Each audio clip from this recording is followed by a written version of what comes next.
You're listening to the Options Insider Radio Network, the home of the Options Podcast. For more quality options programs, visit theoptionsinsider.com or search for Options Insider Radio Network in your podcast provider of choice. Listeners can also access all of our programming through our mobile app available in the iTunes and Google Play stores. Select programs are also available via live stream at mixlr.com/options-insider. That's mixlr.com/options-insider. Don't forget to follow along with your favorite programs and submit your own questions for the hosts at twitter.com/options, stocktwits.com/options, facebook.com/theoptionsinsider, or via questions at theoptionsinsider.com.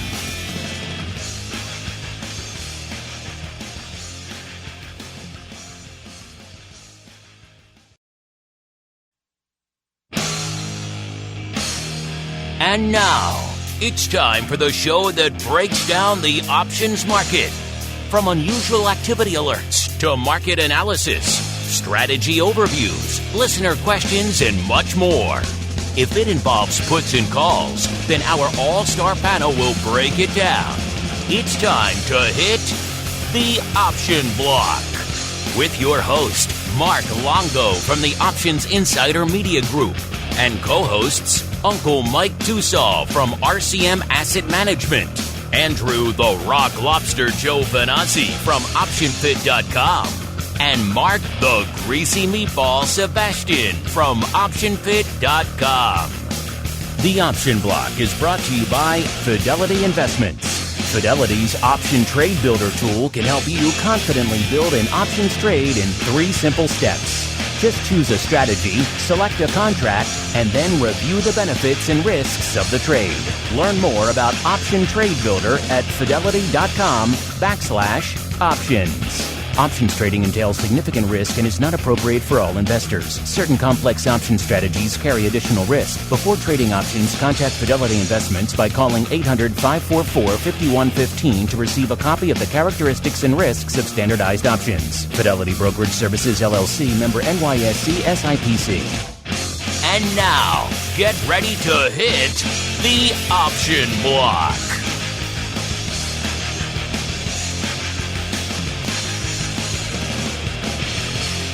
All right, everybody. That rockin' bit of tunage means it is time to rock out in the land of options. Yes, it is time for the option block. My name is Mark Longo, coming at you live noon Central, 1 p.m. Eastern here on this Thursday edition of the option block. Yep, we come at you every Monday and Thursday, noon Central, 1 p.m. Eastern, there on the old option block. Of course, you can get us after the fact, pretty much wherever you get your finer podcast programs, and however you listen, make sure you hit us up.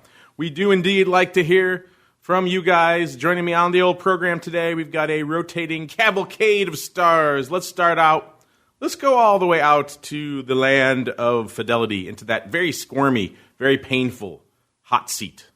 Done so by design, listeners. Got to make them squirm a little bit. We are joined today, holding down the Fidelity hot seat. He should be familiar with it. He likes a good Iron Throne or two. He is the Song of Ice and Fire himself, Mr. Colin Songer from the Active Trader Strategy Desk over there in Fidelity Land. Mr. Song of Ice and Fire, welcome back to the program, sir. Oh, thanks for having me on. Kind of preparing here to clean up of all the down trees and branches that have been going on because of all the wind. But outside of that, I'm glad to be on.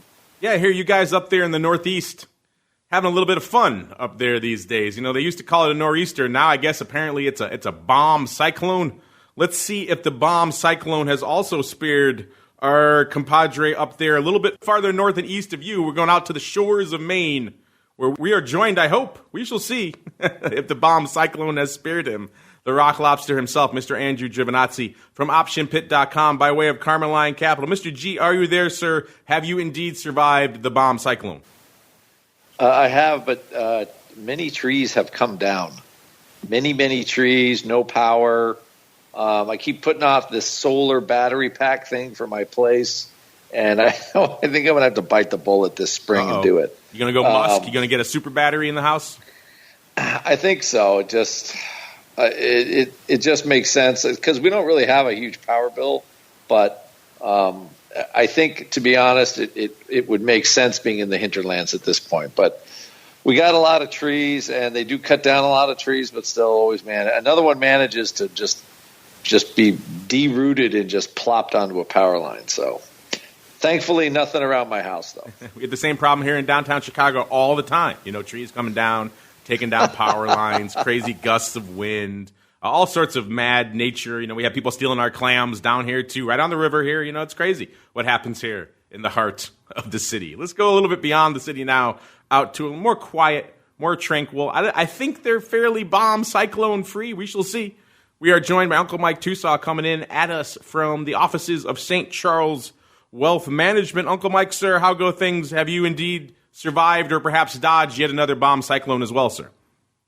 You know what? I don't know if I've ever experienced a bomb cyclone. I've been interviewed on Chicago News as a microburst witness. I've experienced a lot of other weather incidents in my life, but I don't know if I've ever experienced a bomb cyclone. There you go. It's got to move to the hinterlands, and you too can have the joys of Mother Nature at its most ferocious. As we keep on rolling right on into the trading block. It's time to break down the latest topics, trades, and trends in the world of options. It's time for the trading block. All right, everybody, let's move away from weather phenomenon and into the phenomenon known as the markets today.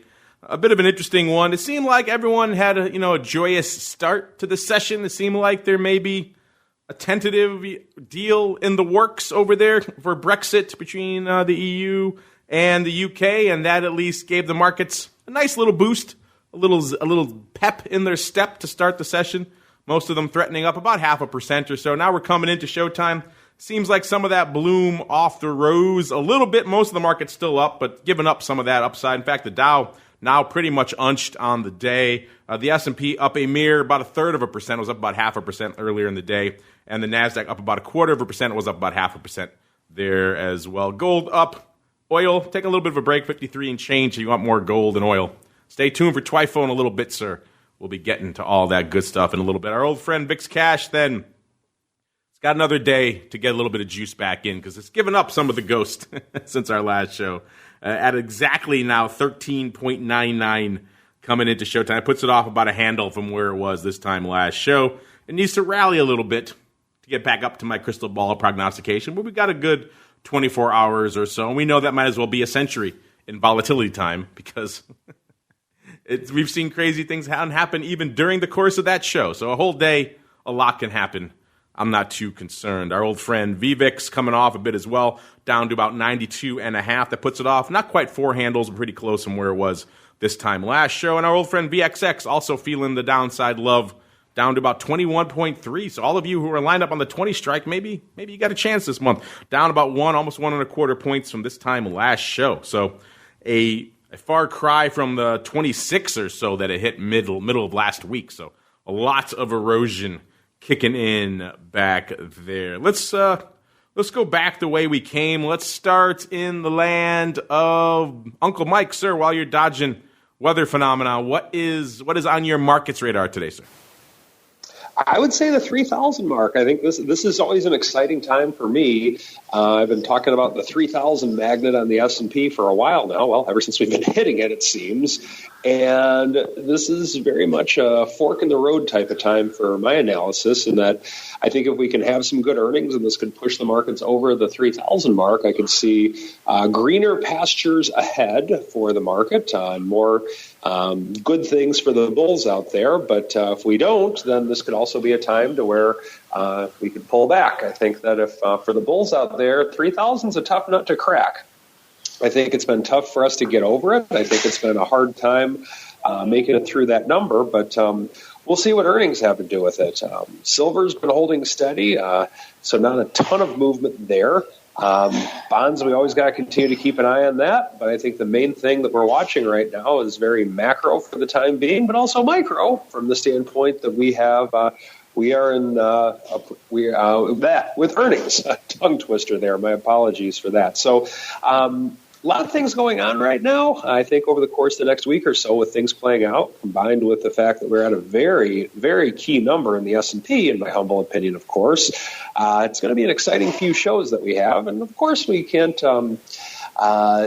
discount the fact that a random tweet could come out at any moment. I think the only big tweet today, I believe the congressman from Baltimore passed away, and so President Trump tweeted his warm regards for that, even though it sounds like those two are very much political enemies, but that's the way it goes in politics. They seem to take the gloves off, they seem to play nice when it's serious matters like that. So that's what I'm looking at, and I think that it's going to be a lot of news coming up over the course of the next couple of weeks, both market-related and macro. A lot of news indeed. Let's see if the news will continue to spare the Rock Lobster here for the rest of the show as he's pondering the magic of solar power. Mr. Rock Lobster, before the lights turn off on you, sir, what is catching your eye? What is lighting up your tape today? So is Overby still trying to claim his 20 VIX victory yet? He probably will be again. If we threaten that level again, I will probably get another call or email from him saying, hey, where's my Tesla at? He wants a Tesla. I thought I was like a 14 handle, I thought. That's where I was. I thought I was I'm not looking too bad, I think, for the show. No, I think you're pretty good because you were on the dark side while I was leaning more towards slightly off a little bit. I will pull up our exact prognostications while you regale us with what's on your tape, and I will find exactly where we were, sir, in a moment. Well, so at least from a power outage point of view, there's so much power. There's 150,000 people out. So we're waiting for a while.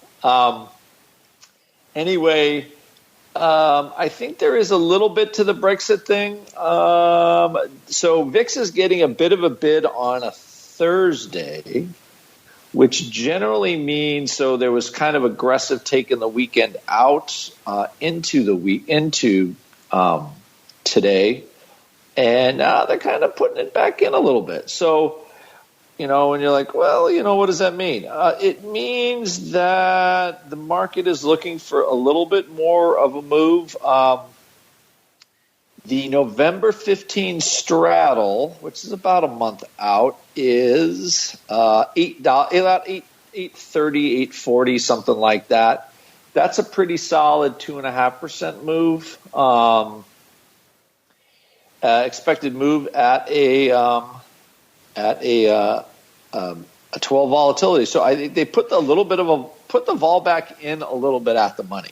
Why would they do that? When I say they, it's like, so the liquidity providers do react and respond. So even though you might see the sigmas the way they are, the at the money vol looks like it's gone up a little bit. And I think the reason is quite simply, the market is looking for some kind of good news. A little bit more news out of this Brexit. I think there's a vote this weekend. So it would not surprise me to see a VIX hold the bid and SPY hold the 3,000 level. Because, this has been kind of like basically I would call like a small market negative, that the fact that the EU and Britain were still, so at odds over this stuff. But if it gets settled, the market likes certainty. So anytime you knock out that an uncertainty peg, you're doing okay. The other thing I'm looking at is like Netflix earnings were not as bad as I think people thought. So I think overall the tone, at least underlying performance from companies, looks okay. Trade uncertainty still up there. I think this Hong Kong thing might get in the way. Like, the more U.S. senators now are pressing, and congressmen, clearly not the NBA, but the congressmen are kind of pressing now on this issue. That will complicate the trade stuff. So, we could see more of this. I think that's why this 3,000 level has been so hard. So to me, I always try to inflect off 3,000 one way or the other. Maybe not anymore for this week, but looking for 2-3 weeks down the road if we can get anything done. So that's that's kind of catching my eye, and the fact that, VIX is trading at a 1-month low. So, or it was yesterday anyway, or for a while today. So I don't expect much to change there. The last thing I would say is the future premium in the vol products is sky high. I think it's at a level, and it's contracted considerably since yesterday.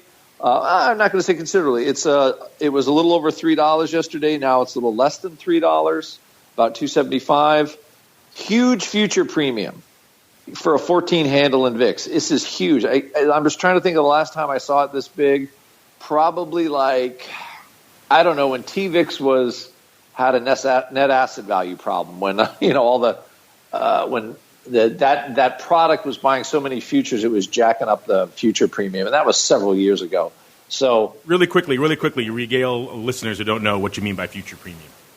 Okay, so the deal is generally with about 30 days to go with VIX at 12, the time value for the future is around $2 for the front month future. So the futures trade at a big premium to VIX cash. So right now, if you try to buy VIX, right, that cash level is 1384, but the futures are 1656. So if you're buying, because of the way the VIX options trade, that means the at the money is closer to 17 than 14. So if you're buying options now, you're buying almost a 17 VIX level. And what that means is generally, like the liquidity providers, there's no willing sellers to bring that future premium lower. So in general, at high future premium, historically has meant people are nervous about something. Nervous about something you can't quite put your finger on. I think we used to joke about it on the show that the reason for the volatility has yet to reveal itself. We always try to put a Star Wars reference in to make Longo happy. But right now, it's extremely high future premium, and we're almost 14-ish VIX. So what that does is that sets up a potential for, one is if VXX or the futures will absorb a move up in VIX cash. So it's almost like we're expecting a move back to 16, some kind of compression that way.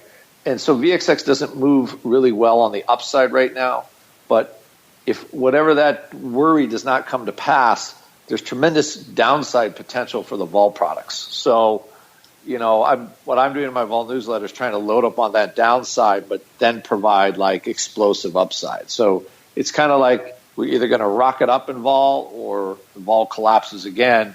It's because that future premium is sitting there. I know it might be a little obscure, but that's kind of how the products trade. So, and that's definitely something that I'm watching because we haven't seen this number this high except for this week. So, usually whenever there's an extreme in the vol products in future premium or curve or something like that, there's a lot of ways that I look at it, but it's a reason for concern. Because remember, those are market players, thousands and thousands, hundreds of thousands of them, all expressing their opinion in one place. And that's why the VIX curve, if you want to become a better long-short SPX trader, you should really get to know the VIX curve. Of course, you could buy my VIX Made Easy class or VXX Made Easy class to help you with that. But what it does is you always want to see when that vol signal looks like it's going to kink really hard, or the rubber band essentially for vol is being stretched, and we're at that right now. So I position for that, and then I kind of sit and wait and see what happens. And I'm definitely in the position and sit and wait mode.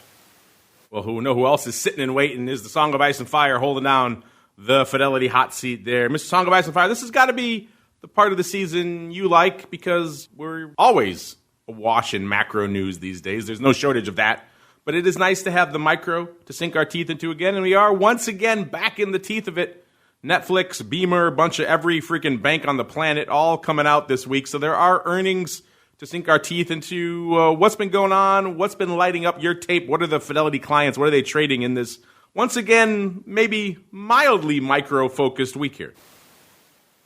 I think that was a pretty good guess of what our top security is being traded here by our customers. Is definitely Netflix. So, obviously because of related to their earnings release, strangely enough, 43% of the orders by Fidelity customers were buy orders, 57% being sells. Currently trading at $296.38, up $10.18, which is about just over 3.5%. With Netflix, I mean, it is still below its 200-day moving average, but it's pushed above its 50-day moving average, and is currently above its 20-day moving average. It initially, from the open, pushed and broke outside that upper Bollinger Band there. But it's starting to find a little weakness as the day goes on. So it'll be interesting to see how that plays out. When we take a look at the volume call to put ratio on that, it's actually right in line with the 90-day average volume, where it's just a little bit more call paper being traded compared to put. Now, next one on the list is ROKU. This seems to just try to make its way in this top 5. You could tell it just wants to be a regular. So right now, it has 53% of the orders placed by Fidelity customers are buy orders. It's right now trading at 137.80, which is up $5.30, which is just slightly over 4%. Now, currently, it's above all its moving averages. Now, strangely enough, the 20-day moving average is between that 50 and 200-day moving average, but price is above them all.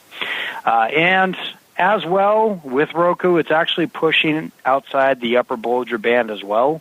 So that's a pretty interesting development there.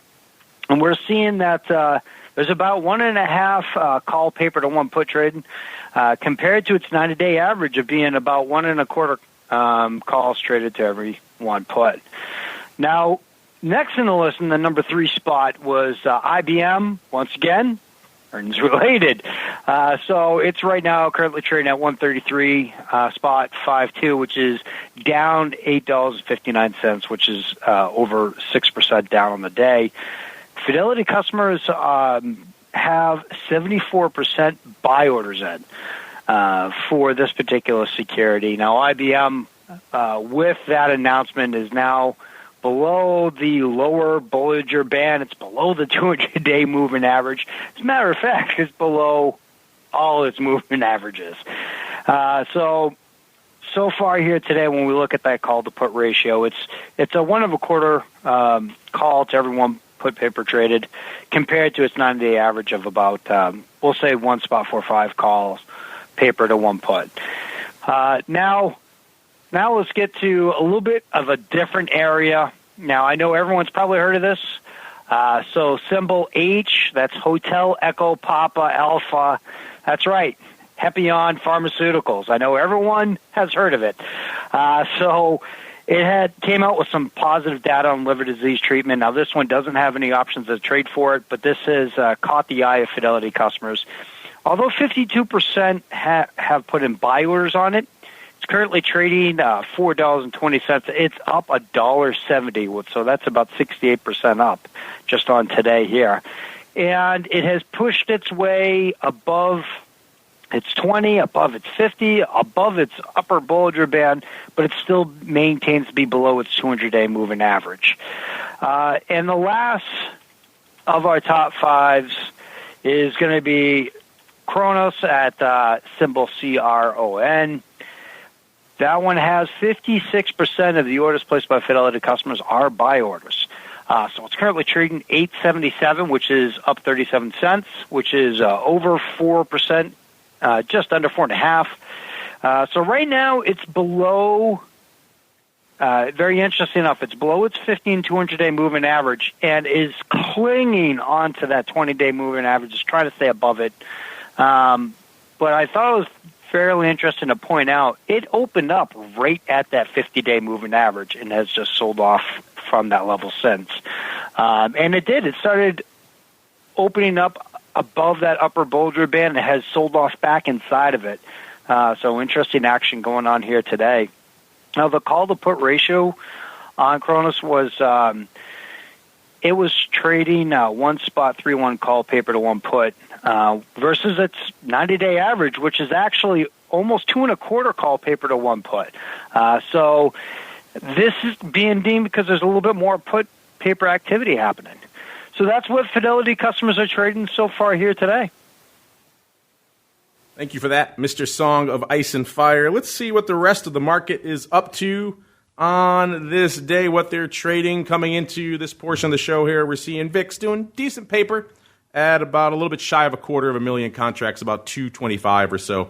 That puts it about a little less than half of its ADV. SPY at about 1.5 million, also a little less than half of its ADV as well. SPX closing in on 600,000 contracts. That puts it also pretty much well under half of its ADV. The Q's about 250,000 contracts, a little bit north of that. The ADV nearly 700,000, so pretty light out there as well. And the Russell, at least in IWM form, at about 180,000 contracts. That puts it shy of its ADV, which is nearly 500,000 contracts as well. Coming into the most active equity options for today, number 10. It cost you about 119,000 contracts to get into the top 10 today, which is a little bit better than it was last show when it was at 60, 70,000. That's all it took. That was a much lighter day. Today, Teva, number 10 there, the 119,000. Number 9 is CRON. That's ticker symbol CRON. That is at 120,000. That is the Kronos Group, if you are intrigued. Number 8, good old Facebook, $126. Number 7, Microsoft, 128,000. Number 6, some car company begins with a T, TOSAW, I believe it's called, 167,000 contracts. Number 6. Number 5, AMD, down to number 5 today, 170,000. Number 4, Roku, the aforementioned Roku. In fact, I do believe we have an OPR set up with some cool time iron butterflies going on in Roku. So if you missed that, stay tuned. Maybe we'll play it in between this show and TWIFO. Interesting stuff there. Roku, number 4, 176,000. Number 3, Bank of America, 194,000. Numero dos there, Apple, 309. That means, wow, what can unseat Apple for the number 1 spot? Well, it's the Widowmaker, Netflix, at about 620,000 contracts. So pretty active paper out here. Quick scan to see where most of our biases lie today. Looks like the most biased paper is going on in Bank of America, with about 70% of that paper coming on the call side of the ledger. Looks like you guys are enjoying the return of earnings season out there. Today we've got Morgan popping off before the bell, I believe. Yes, they were before the open, so we already saw them. We've got E-Trade after the bell. Later tomorrow, we got Coca-Cola, Amex, and Citizens Financial, amongst others. It was a pretty active week, mostly financials, but also Beamer in there, Netflix, a few others you guys like to sink your teeth into. More on the way, listeners, and there's more show on the way as we keep on rolling right on into the Odd Block. It's time to break down the most interesting, unusual, and downright questionable options activity that's been identified by theoptionsinsider.com. It's time for the Odd Block.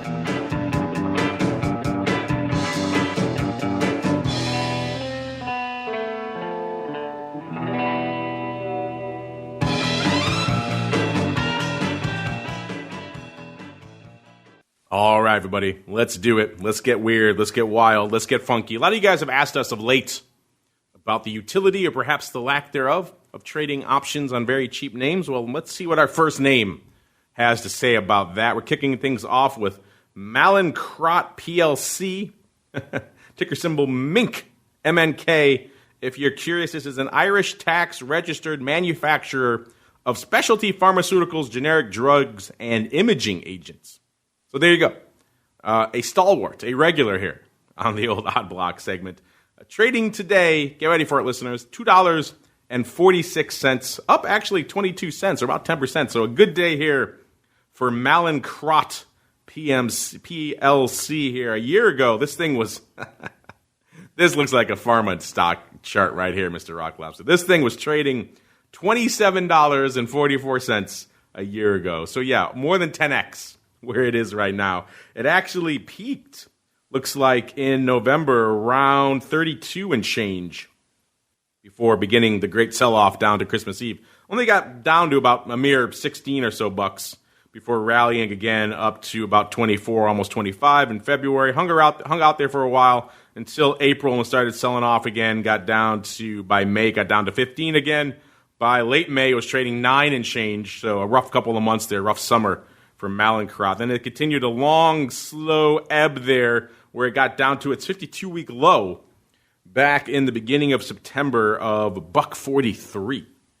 So this thing has seen seen the highs and the lows over the course of the past year. So all that, fast forward to, let's see what options paper is lighting up the tape. And on a fairly active day, this is one of the larger individual prints we actually saw going up in the equity options land today. So that should tell you something in and of itself.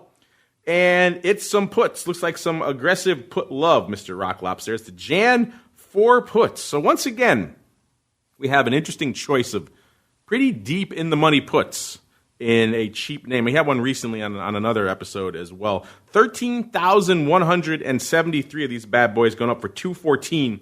They were $1.65 at $215 when this print went up over there on the SIBO. This is opening. There are earnings between now and January. There's a coming up in November. So there is earnings baked into this, but Mr. Rock Lobster, a good thing the Viceroy is in here, because this one would probably tie him in knots. These people are paying almost the price of the stock. Actually, before today, it pretty much was the price of the stock, pretty close to it, for puts that are almost, not quite 2 handles, but $1 and change in the money that go out in January. What? This one has all sorts of goodness to it. What's your spidey sense telling you about this one, sir? Uh-oh, did the bomb cyclone claim him? Are you gone, sir? Sorry, I did. It's my first show. Yes. It's my first show. You're new to this. Because I was just doing some research on this one. And oh my gosh, like, are they an opioid producer? You know, is the person who traded this, maybe they're taking opioids? You got to look at some of these trades, and it really makes you go, why do they do these things? Again, a real head scratcher on this trade. Clearly buying puts, clearly buying more puts than the open interest. Spending, 60 cents over parity for them. There has been a little bit of flutter up on the possibility of some settlements on some of these cases. So for listeners that are interested, I've been kind of slowly accumulating a little bit more long delta in some of these, like basically opioid-related companies. Hasn't worked yet. Let's just put it that way, not by a long shot. So why are they buying it? Do they want to hedge? All I know is the Viceroy, his hat would be bright red right now, and he would be quite upset the fact that somebody was buying these puts. I guess because you don't want to lose the last $2 in the stock. I don't really know. It is a mystery shrouded in an enigma, because this was a $30 stock and now it's $2. Like, the only way this makes any sense, it's got to be done with some stock, I would wager. That's the only way it makes a modicum of sense. The delta neutral, it's about 600 some odd thousand contracts, which isn't that much, actually. Maybe they did it 1-to-1. Looking at the volume here, this is a little bit high on the volume today, about 10.2. I don't see any indications that this went up tide, which would make a little more sense. I'm not saying I love it that way either, but I think I like it better than just straight up deep in the money puts. At that point, yeah. I mean, you're paying the price of the stock. If you're just buying the puts, you're paying the price of the stock to hedge it till January. Yeah, again, a really odd thing. It's like one of these, nobody really knows what these companies with this opioid liability is. If it comes into play, a very speculative play still. But I mean, these stocks have been driven to zero, so it's hard to kind of figure out what they're worth anymore. I mean, they're trading so below book value, assuming that they have to pay this huge payout to the opioid crisis people. It's like, all this stuff was happening and nobody really did anything, I guess. They're just, we're going to just keep prescribing this stuff. I think everything's okay. So very confusing. Very, very confusing.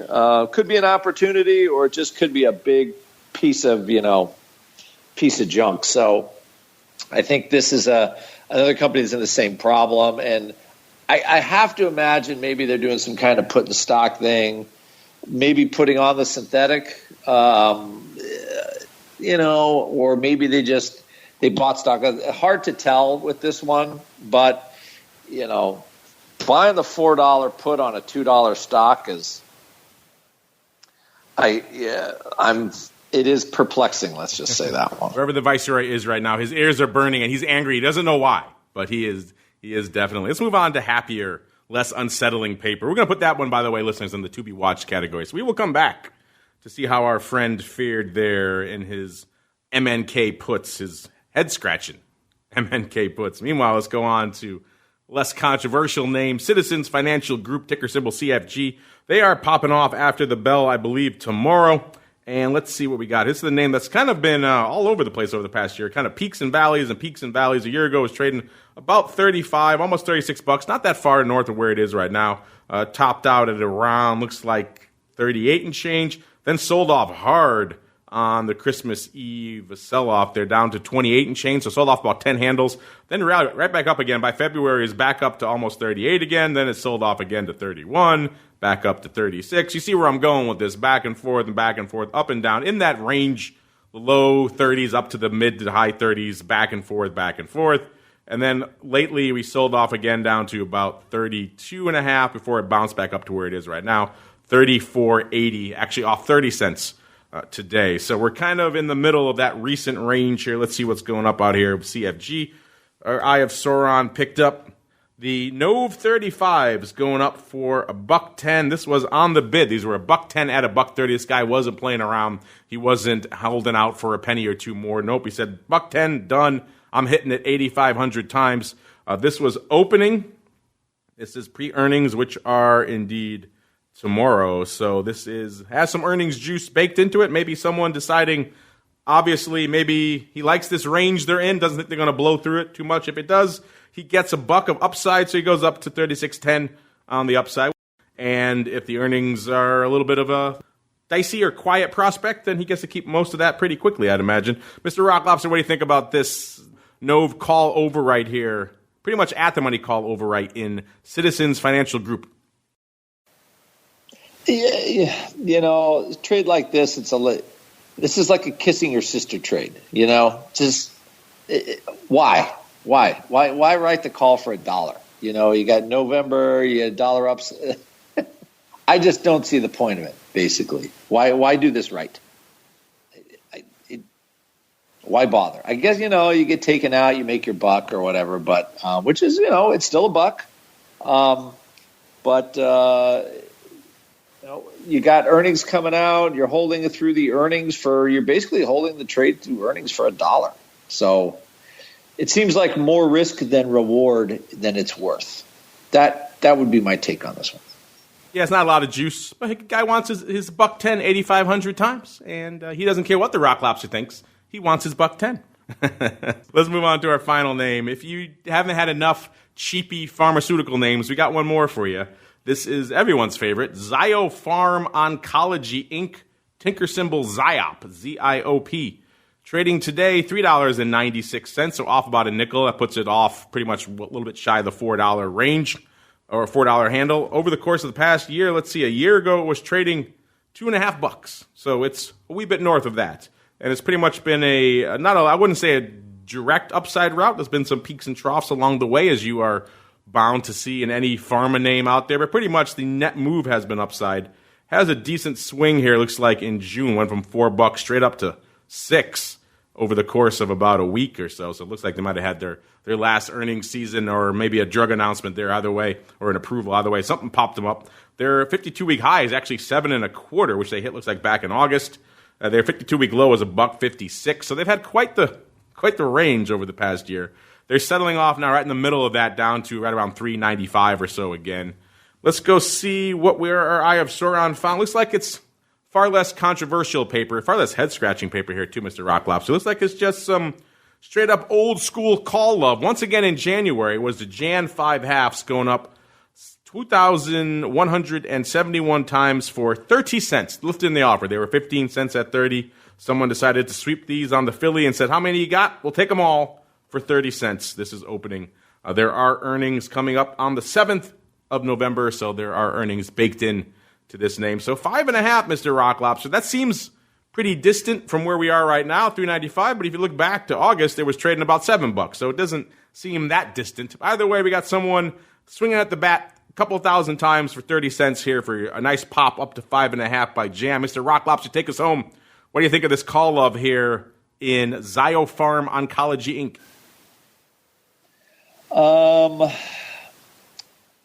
It's definitely upside buying paper, wanting a little bit of a pop, and maybe they got a drug coming out. You never know. So that's what it feels like. I mean, now the calls look 30 bid. So again, you could probably push a Q-tip through that market. It's so it's so thin. And I don't blame the liquidity providers because those pharma biotech stocks can be awfully sketchy with liquidity and the way those things can move. So this is like the classic to be watched. There's a little bit of apparently there looks like a little bit of upside love in the stock. Just for reference, somebody paid 8 cents for the 12s, the Jan 2012s. There's a lone 3 lot out there. So somebody's really, they're like, if they likes them at 5, they loves them at 12s. 3 lot. I love it. That's great. He paid more for commissions than those options are worth, but hey. Yes, and I hope they all make money. But as we know, so this has the whiff of upside spec love. Yeah, and you go out to April. There's call buying everywhere. Vol is up, so you sat in a pit long enough. The call buyers come in, the vol goes up. It doesn't always happen, or maybe they're front running some news or some sort of biotech newsletter. Said, hey, this is the next coming thing. So it has the appearance and smell of that kind of paper to me. Well, then we shall put it in our to be watched category as well. 2 out of 3 today on the to be watched, and a standing 30-cent bid for these 5 halves coming out, listeners. So maybe that override attracts you out there either way, or maybe you want to join the partay. But either way, they're still bid out. So it looks like maybe the upside game is afoot here in ZIOP. We shall see. We're going to watch this one as we keep on rolling. Time for your questions. It is time for the mail block. It's time to take your seat on the All-Star panel as we read your emails, tweets, Facebook messages, website comments, and much more. It's time for the Mail Block. All right, everybody. Welcome to the Mail Block. This is your segment. I mean, they're all really your segments, but this is directly your segment because you guys get to dictate what we talk about. Let's kick it off get our Fidelity kind of question of the week, kicking it off here. And I know, Mr. Song of Ice and Fire, sounds like in this micro-focused week, you've been getting a lot of questions these days about maybe the old school question of whether 'tis noble or not to hedge your portfolio with puts or indeed put spreads. Would you say that's fair, sir? I would say that's fair. It seems to be a common follow-up question we get. Interesting enough, when we get this question, and it's not only because when we teach class about hedging, we'll get questions about incorporating something like going out and buying a put spread, but also when we have individualized conversations with people who are trying to hedge their portfolio, they always throw out the idea, well, why wouldn't I just buy a put spread? I'm putting up less capital, and indeed I'm hedging to the downside. I would say kind of twofold that I wanted to cover with something like this that I cover with them, which is, number one, if you could guess exactly where the sell-off stops, that's wonderful. But I don't have that crystal ball, so you're really taking a risk because your protection of the downside ends wherever that leg that you sold, it's over, right? So you're no longer hedged to that downside when you sell that extra put. Your hedge actually ends. So that's one thing to take into consideration when putting this on. And the other was actually psychological. Now, I've noticed that a lot of people, when they're looking to buy the put spread, even though they're setting it up and have the initial impression that I'm using this as a hedge, their thought process that goes towards this put spread turns into a speculative trade. Now they're treating it more like a trade instead of a hedge. And it always brings it back to, okay, what is your intentions with this? So would I say buying a put spread would be the most effective way to hedge a portfolio? I would say it really isn't, just due to the fact that your hedge stops, and the majority of the time people think of a put spread or buying a put spread as a speculative trade on direction. I'll be interested to see what everyone else thinks. Uncle Mike, that sounds like fighting words. I know you like yourself a nice put spread to hedge your portfolios. What do you have to say back to the Song of Ice and Fire, sir? Are you just in an uproar right now? He has the temerity to question put spreads as a portfolio hedge, sir. It's a partial hedge. I mean, you have to understand the tool. And that, do I think it can be used as a tool? Yes. But you have to have an understanding and a mentality to where, let's say the stock is at $70 a share and you like the stock at 70, but you love it at 60. Then if you're looking to hedge, a 70-60 put spread wouldn't be so bad, to where if you're fine taking on that risk. All a put spread is it's a temporary hedge for a slight pullback. That's how I view it whenever I use it. But you have to have a holding mentality longer than the life of the put spread. If you're trying to use this as a hedge and an end-all be-all catastrophe hedge, then I agree absolutely with both Ice and Fire, for that matter. I think he's absolutely right. But if you're looking to use the tool as the tool was meant to be used, then I think it definitely has a place. I mean, I've definitely used it through the years. I will continue to use it. And I think that there's a lot of good things with which you can do with it, especially when you get to a point to where, yes, you could treat it as a trade, but let's just say, for just a crazy example, my stock's at 70, goes up to 85, and then the value of my 60 short put is down at a nickel.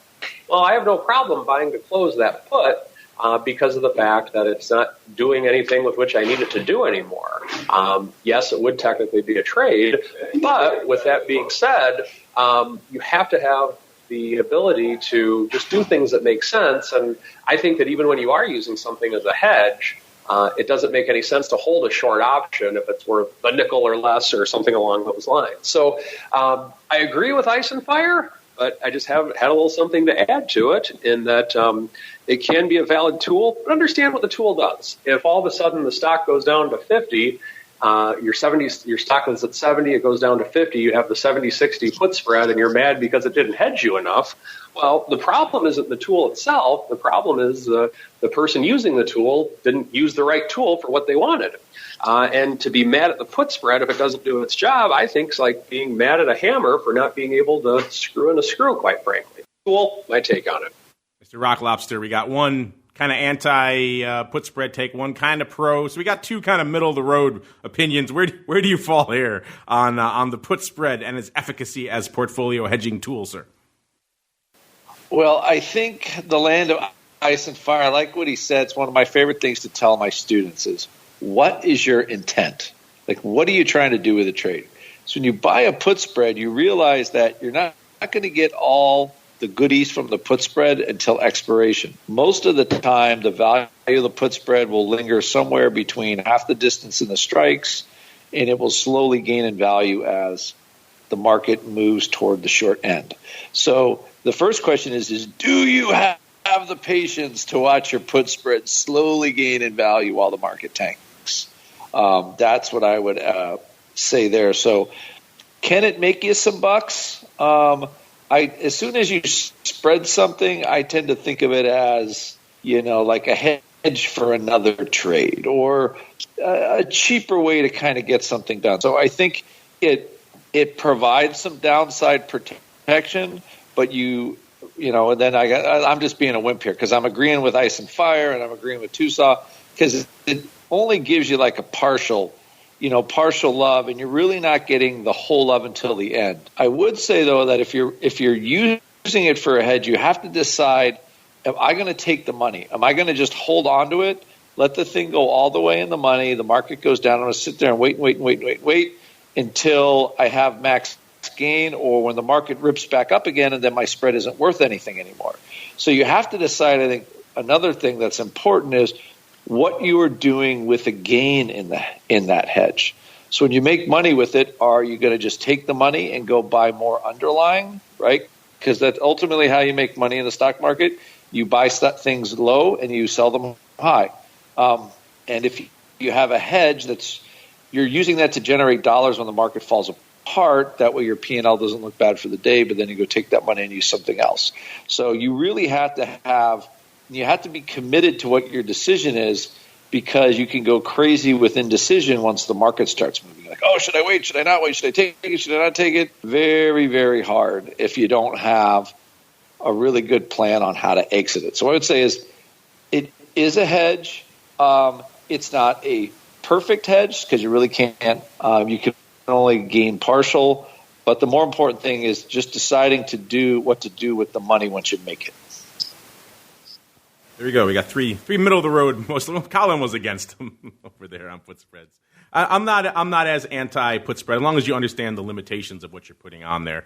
Because for a lot of people, it is a very difficult. I can talk about many times. If you just go out and try to just buy straight up 3 or 5% out of the money puts on the S&P all the time and make that somehow work into your portfolio in and of itself, that's a huge drag without doing something else. Whether it's a put spread, whether it's a collar, whether there's something else. Uncle Mike has talked about doing all sorts of different things about, leveraging it to some of the time-type put spreads and things. There's a lot of things you have to do. You have to do something to try to pay for that put. Otherwise, it's a bear.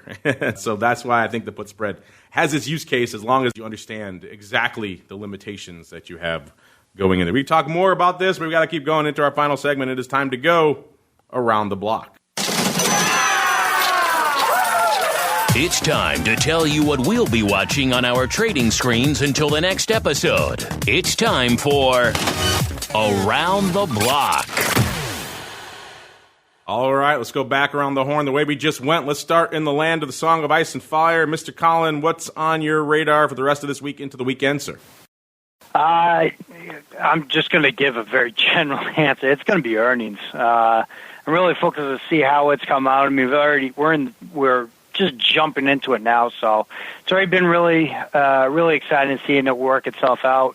I am also going to be watching the S&P and how it's reacting around that 3,000 level.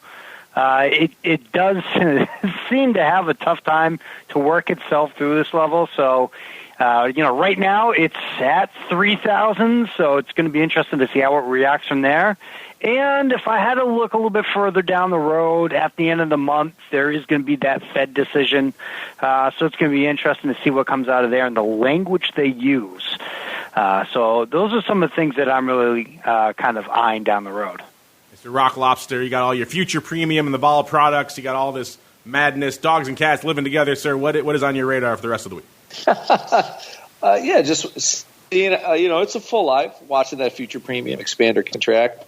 Earnings, for the most part, have been, I think, okay. The market is not expecting great stuff because of all the worry about the trade war. But I'd like to see how long this future premium can last. So I think if you're a vol seller person that does iron condors and stuff like that, you could be going into an area for the next, 3, 4, 5 days where you might not see a lot of premium, like that juice might not come in very well. And I use that future premium as kind of an indicator for that, where everybody's kind of waiting, then boom, it's going to drop. So you might have to, you would be selling options to not make a lot of decay over the next few days. That's my prognostication. Of course, you take that for what it's worth. And we're really looking to see, we got Brexit going on possibly this weekend, the vote, good or bad. And we could see a little bit of a markdown on vol or not, where everybody gets all worried again. So that's what I'm looking at, and waiting for the big tech earnings to come out because that time is a coming. Well, we got 24 hours to have a nice little pop in vol, as you asked at the top of the show. I was at about a 1665, a rare week where I kept myself the same. Part of that because our buddy Mr. Simon over there from T3 went at a 1620, so he took where I wanted to be, a little bit lower down on the 16 spectrum. And you, Mr. Rock Lobster, were a very Columbus-appropriate 1492. So you're closer than the rest. Oh, that's right, the Columbus one. I'm right on the money, man. Well, you were. You're over a handle away now, though. So we have to be within the 1 point range to consider it a victory, right? Yes, to right claim now victory. It's 1375. Well, again, 24 hours, and many things can unfold in that time frame. Tune into Vol Views to more listeners so we can determine who our winner is. Should have a fun guest on the show tomorrow, too. And last but not least, Mr. Uncle Mike, sir, take us home. What are you watching for the rest of this week? Well, just to echo the sentiments of the ice and the fire, watching the 3,000 mark. That, along with earnings, I think that 3,000 is very interesting, and that we're going into earnings season at this 3,000 mark, that we have a catalyst that can push us either way. And I've referred to 3,000 oftentimes as a magnet. The magnet continues to be strong, but we'll see if earnings can break the strength of this magnet, either for better or for worse. We shall see indeed. Unfortunately, we shan't see on this show because that music means we are done. Let's quickly go back around the horn, check in with everybody, see what they have cooking that may interest you. Let's start with Uncle Mike. Uncle Mike, sir, folks are intrigued. They want someone to walk them through this put spread versus put thing and everything else. Where should they go? What should they do, sir? I can talk for hours on put spread versus puts. Can your financial advisor do that? If he can't, then give me a call. I'll talk to you about spreads versus puts as a way of hedging the portfolio, the pros and cons of each. Feel free to contact me by reaching out for me on my website at stcharleswealth.com. Trust me, listeners, he can. He's called me up sometimes like 2, 3 a.m. and just wants to just go on and on about put spreads versus puts. And I'll tell you, Mike, I have to sleep. So do me a favor. Take him off my hands. Call him up and let him regale you for hours about put spreads versus puts. And Mr. Rock Lobster, if they want someone to maybe also explain to them the efficacy of different strategies, where should they go? What should they do, sir?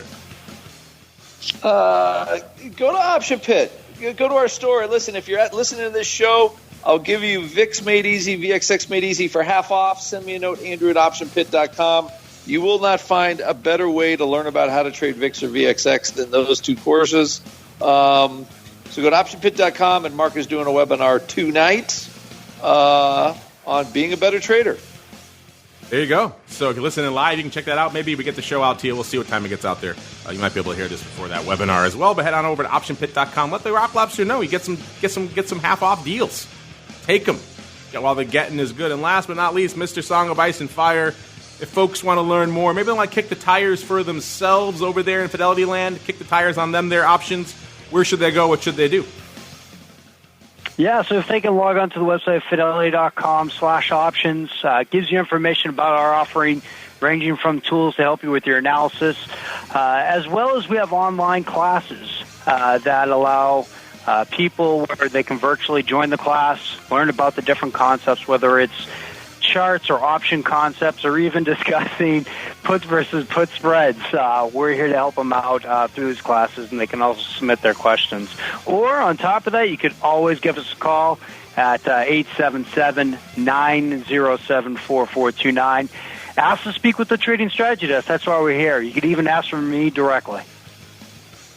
Ask for the man. Call him up. Say, I demand to speak for the Song of Ice and Fire. Don't try to pawn me off on that last Emperor guy or that last Data Crypt, any of those guys. I want the Song of Ice and Fire. Give him to me now.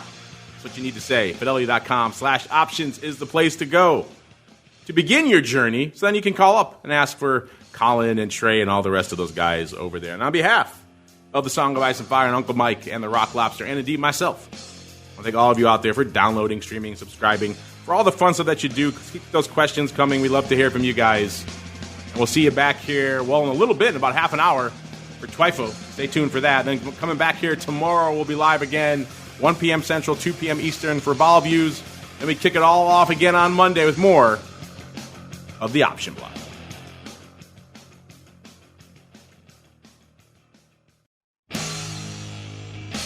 The Option Block is brought to you by Fidelity Investments. Fidelity's Option Trade Builder tool can help you confidently build an options trade in 3 simple steps.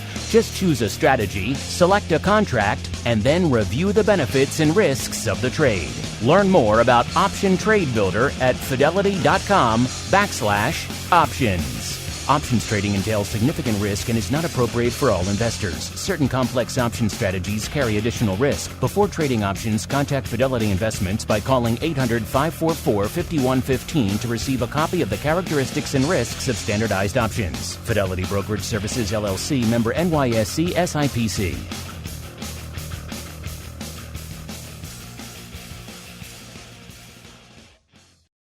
You're listening to the Options Insider Radio Network, the home of the Options Podcast. For more quality options programs, visit theoptionsinsider.com or search for Options Insider Radio Network in your podcast provider of choice. Listeners can also access all of our programming through our mobile app available in the iTunes and Google Play stores. Select programs are also available via live stream at mixlr.com/options-insider. That's mixlr.com/options-insider. Don't forget to follow along with your favorite programs and submit your own questions for the hosts at twitter.com/options, stocktwits.com/options, facebook.com/theoptionsinsider, or via questions at theoptionsinsider.com.